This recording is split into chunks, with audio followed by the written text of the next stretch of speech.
J'entends certaines personnes dire, c'est quoi la Trinité? La Trinité, ça n'existe pas. Ce n'est pas écrit dans les saintes écritures, dans les saints textes. Je veux parler de la Bible. On ne parle pas de la Trinité. Mais on nous parle du Père, du Fils et du Saint-Esprit. Et quelqu'un disait, ok, si donc il y a le Père, le Fils et le Saint-Esprit, qui donc est assis sur le trône? Est-ce que cela veut dire qu'il y a trois trônes? Waouh, très intéressant. Et j'aime ce type de question parce que ça montre au moins quelque chose. On fait des recherches et on essaye de comprendre. Ça veut dire qu'on veut la connaissance. Il n'a pas tort. Littéralement, la Trinité, ce n'est pas écrit littéralement comme Trinité. Et en vérité, ce qu'on appelle le Dieu trinitaire, c'est le Dieu triune. Et il est important de comprendre leur placement. Jésus pouvait dire, je suis dans le Père. Je suis dans le Père. Quand tu connais qui est Jésus, Jésus c'est la parole qui s'est faite chair. En fait, c'est le Verbe. Ça veut dire que c'est le cœur même de Dieu qui s'est fait chair, qui est devenu expression, qui s'est exprimé, qui s'est manifesté. Donc Jésus, Christ, s'exprime en disant, il est dans le Père. Ça veut dire qu'il est à l'intérieur. Et aussi, il est important de comprendre que le Saint-Esprit, qui est l'Esprit de Christ, est dans le Fils, bien dans le Christ.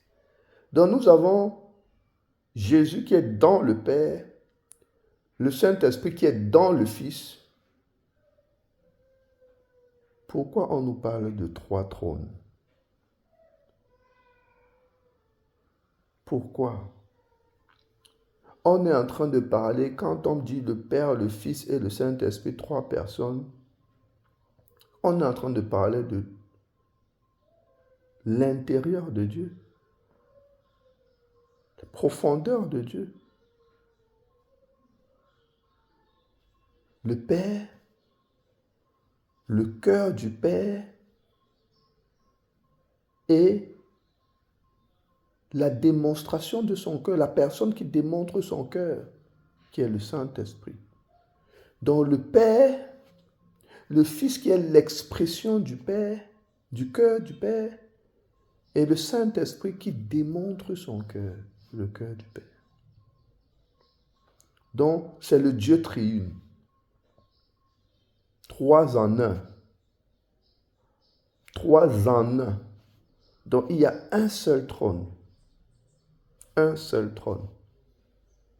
Le Père, le Fils, le Saint-Esprit. Le Fils dans le Père, le Saint-Esprit dans le Fils. Et cela forme un. Et c'est ça c'est lui qu'on appelle Dieu. La famille agapée. C'est une famille.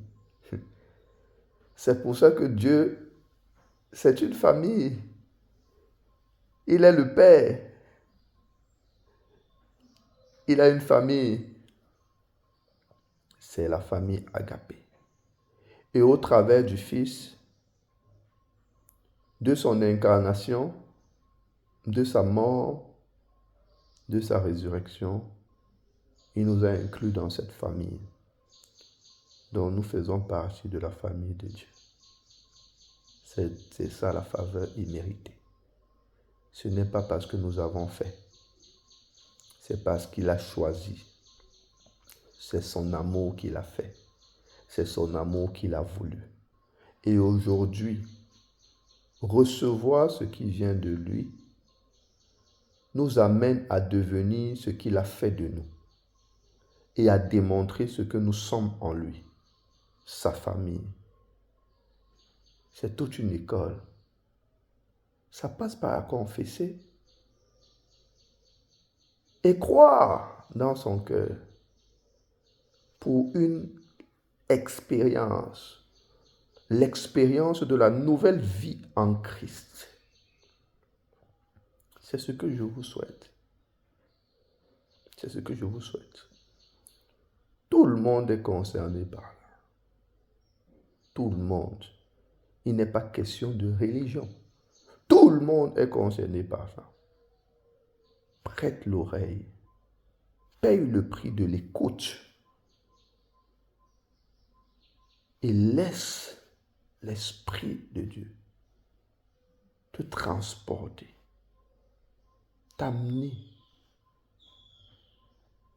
à contempler et à reconnaître ce qui est vrai.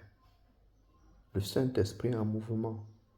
Le temps est favorable.